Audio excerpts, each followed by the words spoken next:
actually got married in this very ballroom. We had a white and green theme, and yeah, being here brings back a lot of memories. We are now confident that we can start planning weddings overseas. We're actually doing a wedding in Beijing and also in Bali coming up, and we've taken more staff and we've expanded the team, so yeah, we're able to do a lot more now.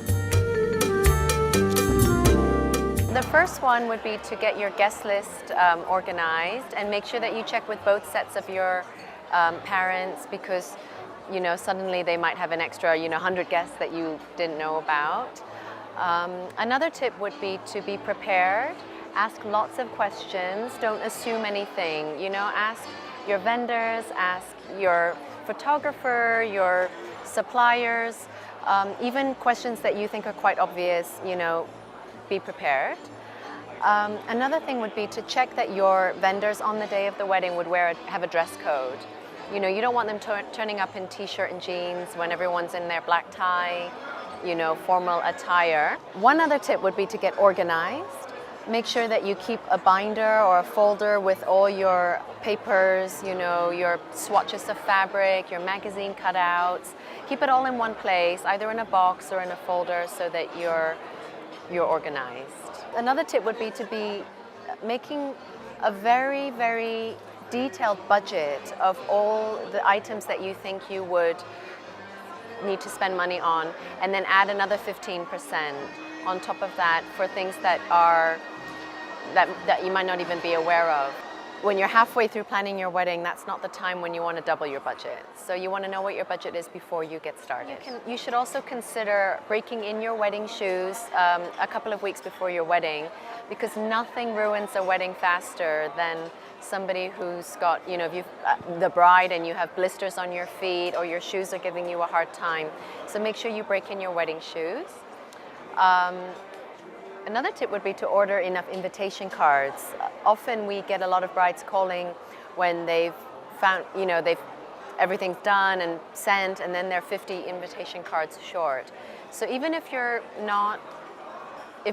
sure that you don't need the extra 50, order it. It doesn't cost that much more, and it will save you a lot of hassle in the long run if you do need to reprint.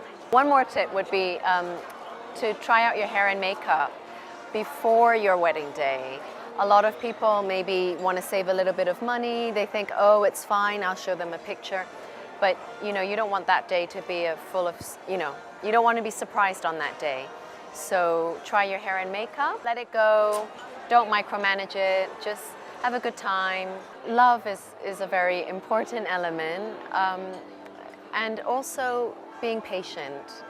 Things sometimes don't go your way, but if you're in love and you're getting married for the right reasons, then your wedding day should unfold the way you want it to.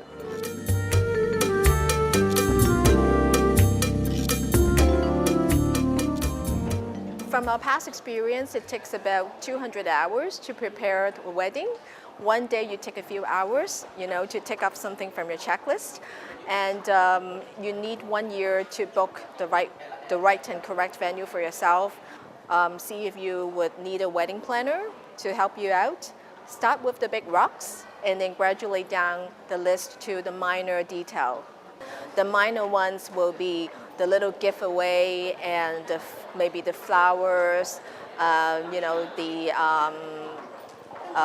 band. The new $1 million wedding package we launched today has different amenities compared to the one we launched in 2007.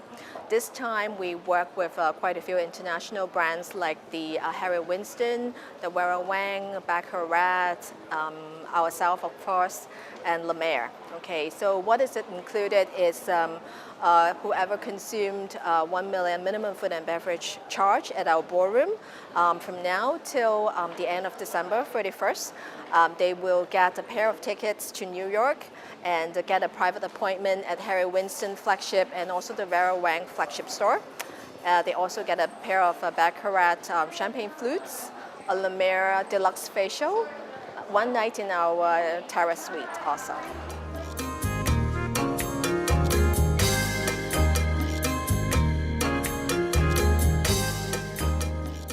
for the coming seasons, designers are more focused on lightweight fabrics and more organzas and tools, and maybe just attention to details. New folding techniques perhaps, or lace appliques are very in the next season. I think also the ball gowns and A-lines, more dramatic shapes are back. It should flatter your body shape. For example, for someone very tall, they might want to go for something mermaid or trumpet to flatter the shape, or maybe for someone who is more petite. Most of our Asian brides are a little more smaller, so they might want to go for an A-line or ball gown to make them look taller. I think it's important that the fit is the most important. That's why we need so many fittings and alterations, because you want a wedding gown to fit like a second skin. I think it's important that the dress would feel like it's never going to fall, because a lot of brides ask me, with strapless dresses, do I have to always go like this? No way. You will never have to do that if the dress fits right, and the length has to be right so you won't trip. Well, with the hemline, it should, with shoes, should just touch the floor. It should not be hanging, because it doesn't look nice in photos when you can see the shoes a little bit.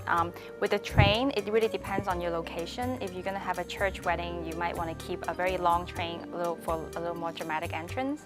But perhaps for a beach wedding, you might want something more shorter and easier and practical. So it really, we work with every bride to see, the locations of the wedding, and maybe what she'll be doing. Maybe she'll be doing her first dance in her dress. So everyone is different, and we try to offer tips for everybody. I think also it's important to make sure that the fabric suits the weather, because for example, if you're going to get married in Hong Kong in the summer, you don't want to wear a satin dress. You're going to sweat so much in it, you'll be melting in your makeup. So I think it's important that you're choosing the right fabric. To order a dress from us, it takes about 6 months for delivery, and then about 6 weeks for alteration and fittings. We recommend about 3 fittings for each wedding gown, and each fittings is about 2 weeks apart. So the whole process really, with ordering time and fittings, is 7.5 months. It really depends. We had brides who try on one and then start crying and fall in love. We have brides who try on 100 and still like, I'm not sure yet. So I think really when you find the right dress, you feel that when you feel like, okay, I can really see myself walk down the aisle with this dress. I can really see that this matches my personality, my wedding, and the ambience and formality of your wedding, and it's everything that you ever hoped for. I think then you found the one, because there's always going to be another one out there that you might like, but you can't think like that, because when you find your dress, you should be confident that this is the right choice. You should be confident with your own choice.